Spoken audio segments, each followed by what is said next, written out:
भारत के पास संविधान नहीं होता तो क्या हम आज एक गणतंत्र होते? ना बराबरी होती, ना अधिकार होता और ना वोट डालने की ताकत होती।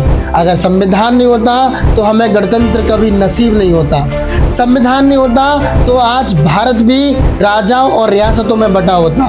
कानून ताकतवर का होता और गरीब सिर्फ सहता। ना दलित को सम्मान, ना नारी को अधिकार और आम आदमी की कोई आवाज नहीं। संविधान ने भारत को सिर्फ आज़ादी नहीं किया, संविधान ने भारत को नागरिक बनाया।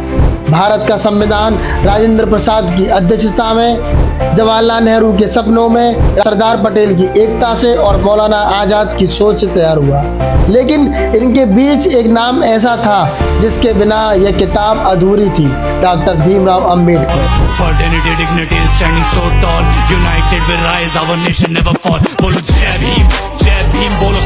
ऐसे व्यक्ति जिन्हें स्कूल में पानी छूने से इजाजत नहीं थी, ऐसे व्यक्ति जिन्हें क्लास के बाहर बिठाया जाता था, और यही व्यक्ति एक दिन भारत का इतिहास लिखते हैं। सवाल ये नहीं कि वे कौन थे, सवाल ये है कि उन्हीं को क्यों चुना गया।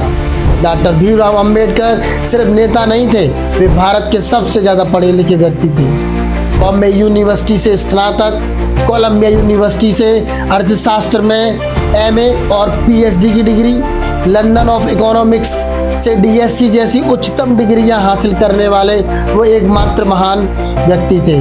ग्रेज इन लंदन, जहां से वे बैरिस्टर एट लॉ, अर्थशास्त्र, कानून, राजनीति और समाजशास्त्र 10 से अधिक डिग्रियां प्राप्त करने वाली। जब संविधान की प्रारूप समिति बनी तो अध्यक्ष के लिए किसी बहस की जरूरत नहीं पड़ी, क्योंकि गांधी जी ने कहा था। पर यह बात भी सच है कि संविधान और कानून के बारे में जितना वो जानता है, शायद कोई जानता हो पूरे देश में। और अगर आपने अंबेडकर के ज्ञान और अनुभव का फायदा नहीं उठाया तो नुकसान उसका नहीं, हिंदुस्तान का होगा। ये कानून जानते थे, ये विदेशी संविधान जानते थे, और सबसे जरूरी बात, उन्होंने अन्याय को खुद जिया था। संविधान लिखने के लिए सिर्फ दिमाग नहीं, दिल भी चाहिए था।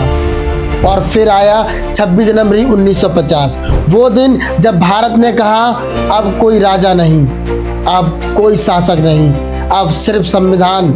भारत गणतंत्र बना। संविधान नहीं होता तो गणतंत्र नहीं होता। आज बाबा साहब उन महान व्यक्तियों में से हैं जिनकी सबसे ज़्यादा प्रतिमाएं भारत में हैं, लेकिन उनकी प्रतिमाएं तोड़ी जाती हैं, उनका अपमान किया जाता है। जिन्होंने बराबरी दी उन्हें बराबरी नहीं मिलती। यह सिर्फ मूर्ति तोड़ना नहीं, यह विचार तोड़ने की कोशिश की जाती है। बाबा साहब ने कहा, मैं यहाँ पर संविधान की अच्छाइयाँ गिनाने नहीं जाऊंगा, क्योंकि मुझे लगता है कि संविधान कितना भी अच्छा क्यों ना हो, वो अंततः बुरा साबित होगा अगर उसे इस्तेमाल में लाने वाले लोग बुरे होंगे। और संविधान कितना भी बुरा क्यों ना हो, वो अंततः अच्छा साबित होगा अगर उसे इस्तेमाल में लाने वाले लोग अच्छे हों।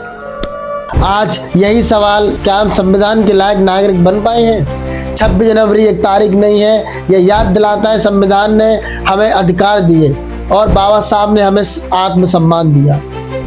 संविधान नहीं होता तो गणतंत्र नहीं होता, और बाबा साहब नहीं होते तो शायद बराबरी का भारत कभी पैदा नहीं हुआ होता। जय भीम, जय भारत, जय संविधान।